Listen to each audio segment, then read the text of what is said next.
मातरम। दोस्तों, हम तिरंगा लहराएंगे, भक्ति गीत गुनगुनाएंगे, वादा करो इस देश को कि दुनिया का सबसे प्यारा देश बनाएंगे। सभी भारतवासियों को मेरा नमस्कार। दोस्तों, आजादी का मतलब वही समझ सकता है जिसने कभी गुलामी की हो। हम सब भाग्यशाली है कि हमें स्वतंत्र भारत में जन्म मिला है। यह आजादी हमें मुफ्त में नहीं मिली। इस आजादी के बदले में हमारे कितने वीर जवान शहीद हुए हैं। जब एक नौजवान देश की रक्षा के लिए बॉर्डर पर जाता है तो केवल एक जवान तैयार नहीं होता, पर उनके माँ बाप के कई सपने, चूड़ी, मंगलसूत्र और तैयार होते हैं कई हसरतें।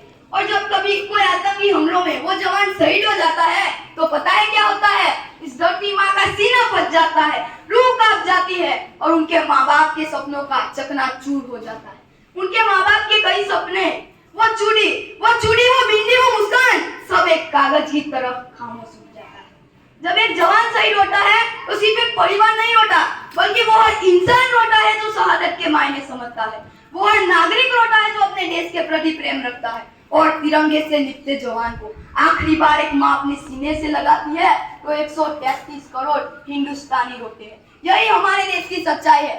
आज हमारे देश के जवानों के स्वरों पर सवाल उठाए जा रहे हैं। हमारे देश के राजनेता उनकी स्वरों को राजनीति में ला रहे हैं। ऐसे स्वार्थी नेतागिरी करने वाले नेताओं की हमें जरूरत नहीं है, जरूरत नहीं है, जरूरत नहीं है। क्योंकि अब यह भारत देश 1962 वाला देश नहीं रहा।